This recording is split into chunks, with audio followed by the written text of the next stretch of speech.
senhores telespectadores, o nosso programa de hoje é na cidade do Porto. A cidade está na nossa frente, estou junto do Rio Douro. Bom, a razão por que vimos aqui é que, como sabem, em 2001 o Porto vai ser capital da cultura.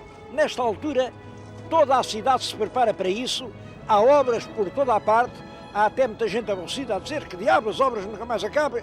Pois é evidente, para fazer qualquer coisa tem que se fazer as obras, e nós vimos aqui para, de certo modo, nos associarmos à grande festa do Porto.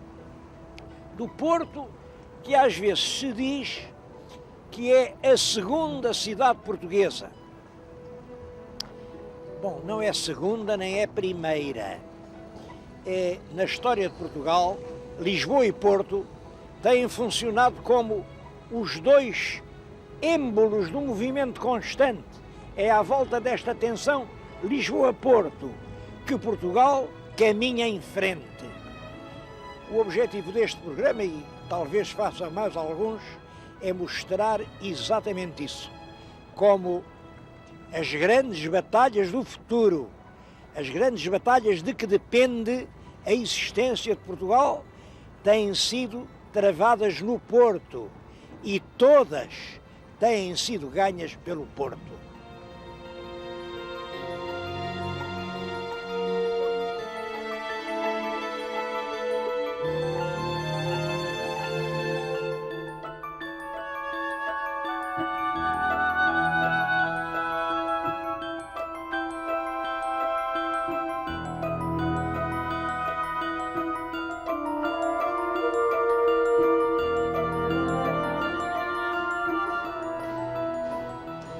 Lugar muito bom para evocar as origens do Porto é este Terreiro da Sé. Estou-lhes a falar diante da Catedral do Porto. Bom, esta igreja tem uma história muito antiga. No ano de 1120, a Condessa Dona Teresa, como sabem, era a mãe do Dom Afonso Henriques, doou este lugar do Porto ao Bispo Dom Hugo. E o Bispo Dom Hugo começou logo a fazer uma sé. Bem, não sei se ali há alguma pedra ainda do tempo do Bispo Dom Hugo, porque em 900 anos tudo muda. Há ali pedras de há muito tempo, há ali pedras extremamente significativas e quase desconhecidas. O senhor telespectador, repare bem, ali na torre do lado de lá, neste contraforte, ali a certa altura, já lá no cimo, que santinho é que eles esculpiram? Reparem, uma nau, um navio. Aquele navio, aquilo deve ter sido esculpido ali, tudo indica, pelos meados do século XIII. Portanto, quando Dom Afonso III, o bolonhês, conseguiu apoderar-se do governo de Portugal.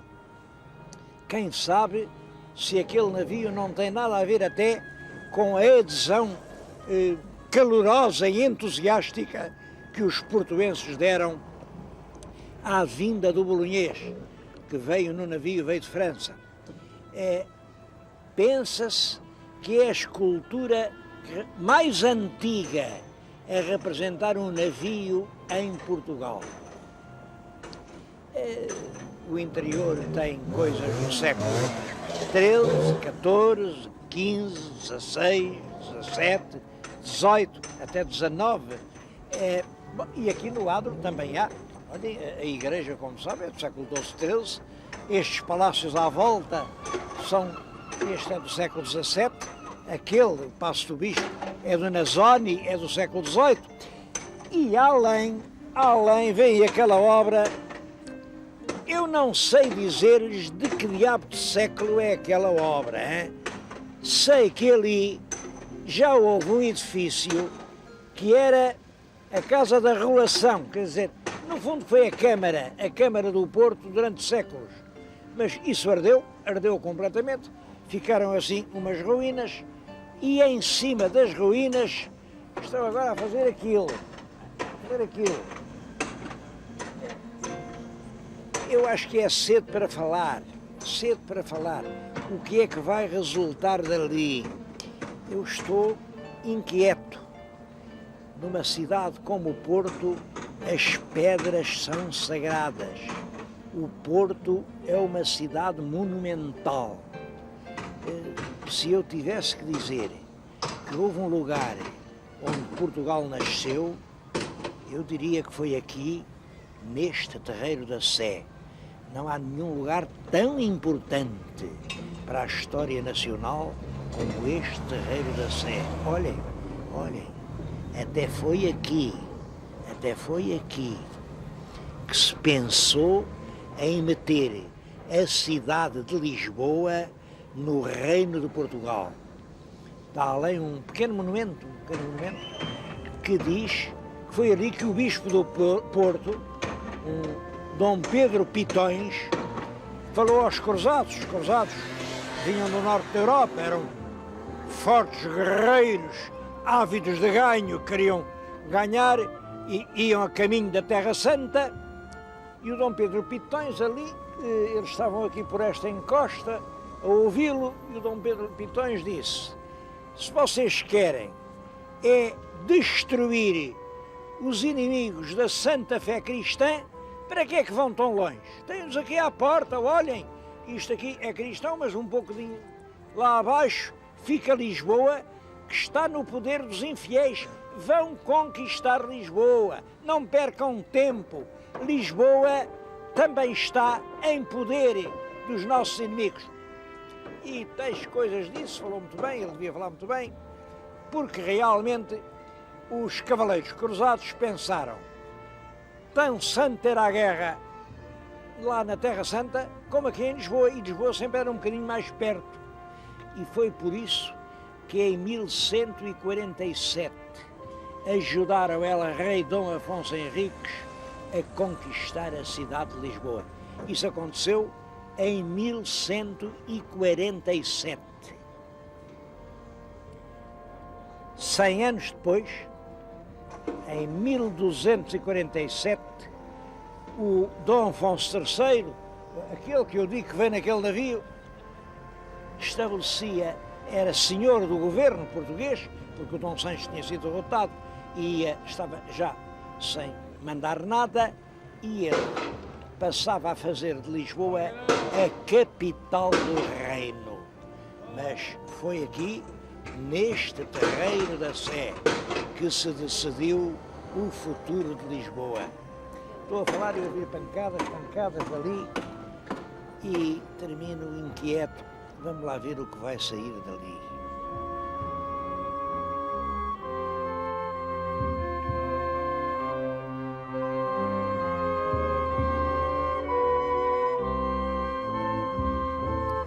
Um outro documento que relaciona a cidade do Porto com as viagens marítimas é a Senhora de Vendôme. Ela está aqui, diante de nós, é uma peça do século XIV que foi trazida por marinheiros portuenses desde uma cidade numa região francesa, a região de Vendôme, aqui para o Porto. Foi sempre objeto da grande veneração das gentes do mar e hoje é a padroeira da Catedral do Porto.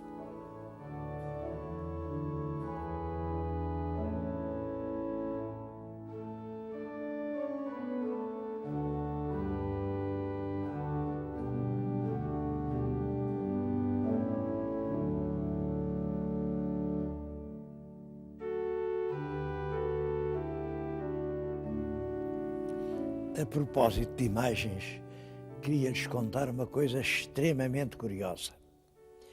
Eu agora estou a falar aqui num templo, que é uma igreja paroquial, que é Nossa Senhora da Vitória. Ninguém sabe que Vitória seja. Agora conta-se, aqui havia uma sinagoga, depois acabou a sinagoga, começou a igreja, depois, portanto, era a vitória sobre os judeus.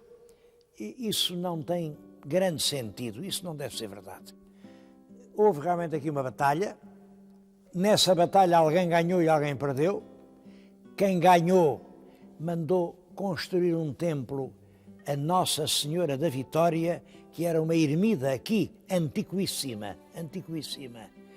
Bom, depois isto foi destruído, depois ardeu, e já no século XVIII fez-se outro novo grande templo, que é este que estamos a ver.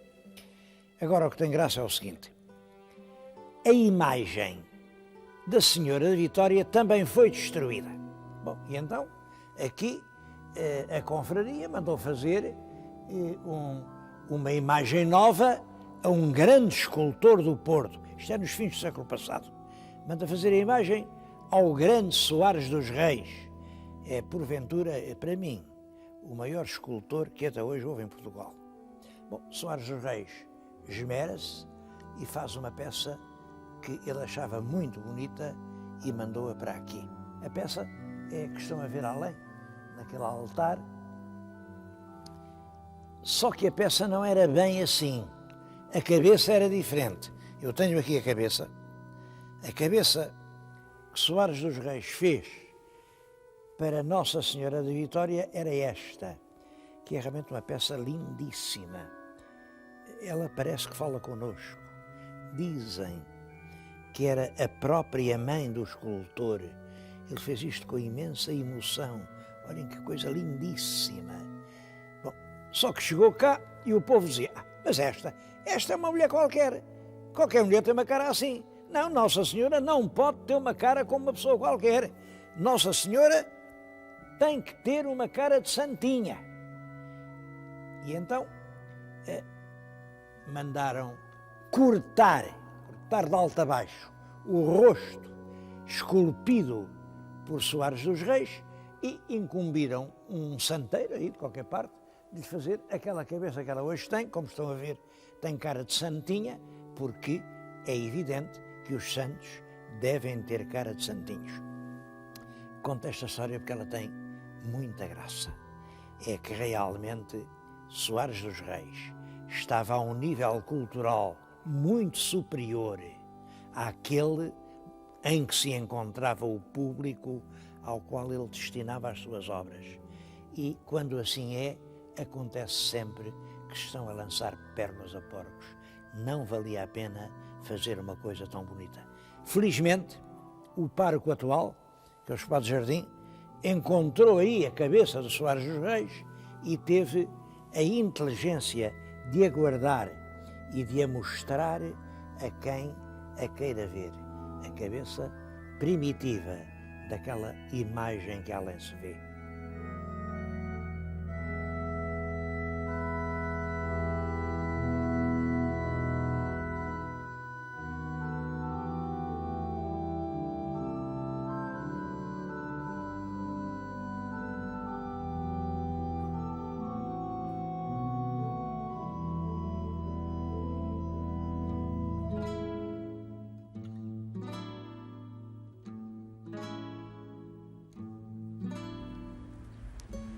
Uma intervenção decisiva do Porto no processo político português é a Revolução de 24 de agosto de 1820.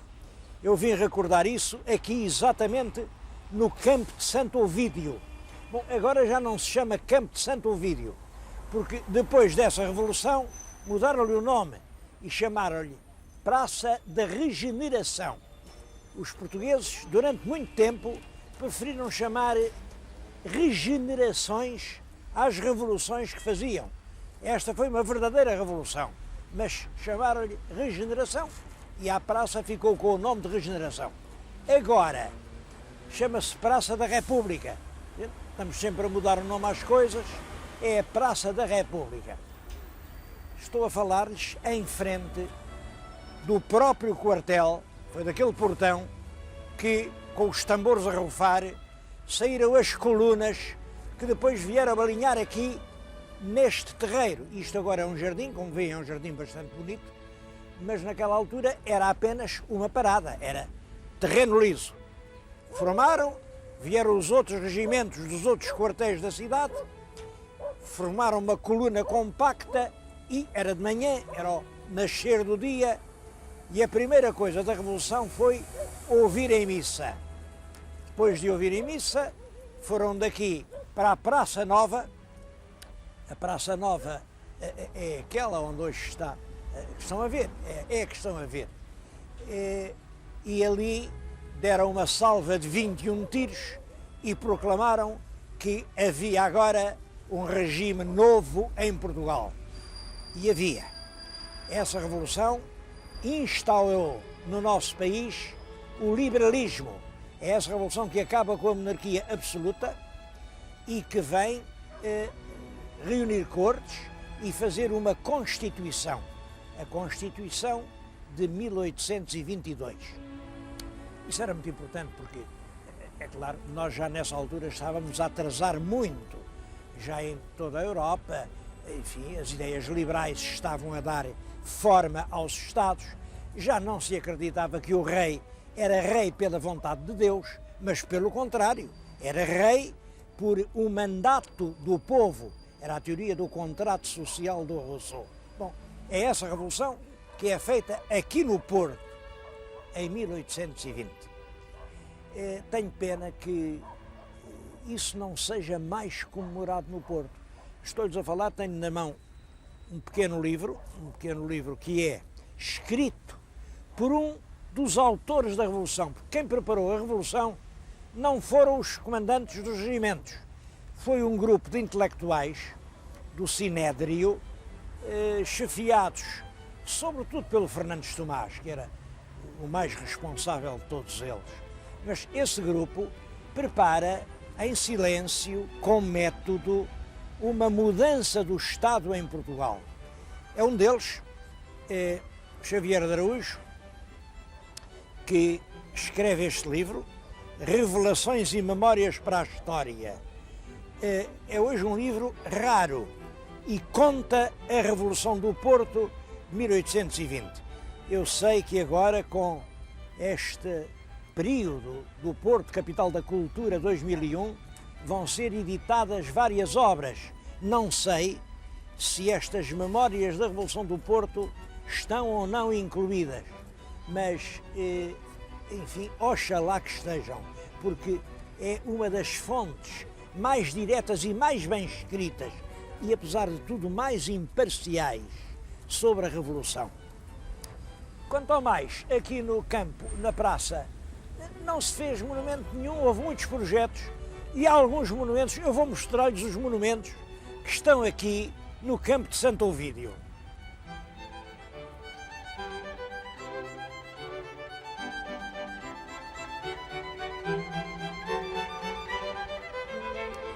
Mesmo em frente do quartel está uma estátua que não é feia, que representa, imaginem, o rapto de Ganimedes. Vamos lá ver que história é esta do rapto do Ganimedes. O Ganimedes é este menino aqui muito bonitinho que ali está. Ele está escarranchado no corpo de uma águia. A águia é o Júpiter. O Júpiter, como sabem, é o deus dos deuses e representa, na mitologia grega, o deus, é a força do espírito. Júpiter, que é o Zeus grego, é a força do espírito. Então, e ali está representado sob a forma de uma águia que vai voar para o céu. Mas leva para o céu o rapazito, o Ganimedes. O Ganimedes era um menino bonito, muito bonito, era a beleza jovem.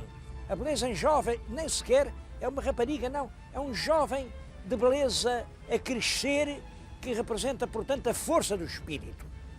Ora bem, quando o Zeus viu aquele menino, pensou, este menino é que deve de dar de beber aos deuses os seus néctares preciosos.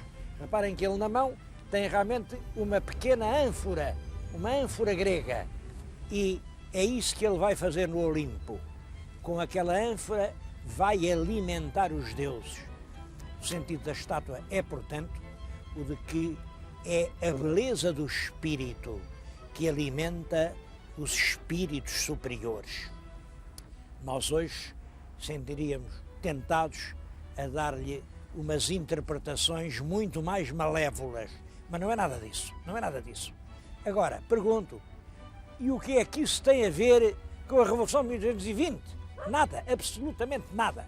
Vamos ver um outro monumento que está ali em frente.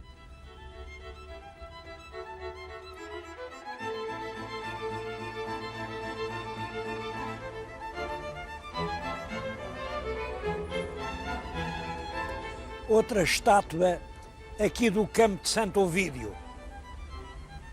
O Baco. Aquilo é um baco. Aliás, é uma belíssima estátua. É do escultor portuense Teixeira Lopes. E, de facto, é muitíssimo bom. Como sabem, o Baco é uma divindade da mitologia antiga. Hoje julga-se que representa o vinho. Não é bem isso, não é o vinho. Baco representa a própria natureza. É o Diónisos. São as forças criadoras do mundo. É realmente o que faz a vida, o que está debaixo da terra. Bom, e que, portanto, é a própria força da natura. E contrapõe-se ao Apolo. O Apolo, que é a cultura. Penso que aqui no Porto havia razão para fazer esta estátua a Baco, porque até como uma alusão à riqueza do vinho do Porto. Agora, como vê, também isto não tem absolutamente nada a ver com a revolução que implantou o liberalismo em Portugal.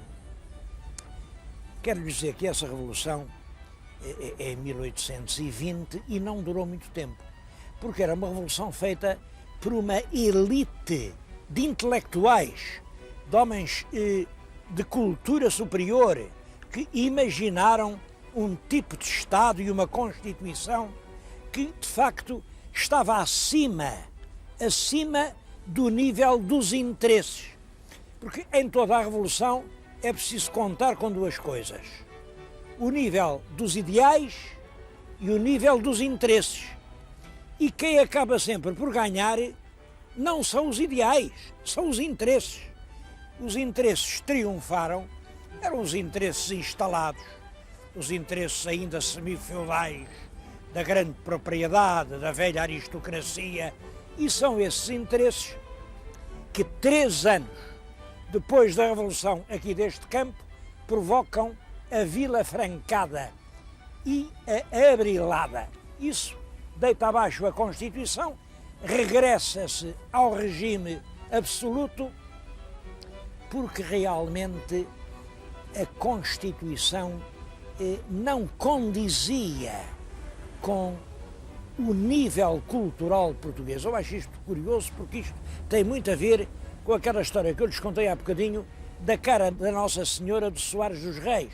Também o Soares dos Reis faz uma cara com uma expressão artística que estava fora do nível da compreensão das pessoas a quem ele se dirigia. Bom, o resultado é que 3 anos depois daqui da Revolução do Porto, de Santo Ovídio, restaura-se em Lisboa um regime absoluto e é necessária uma campanha militar para termos, de facto, o liberalismo em Portugal. Também essa campanha passa no Porto.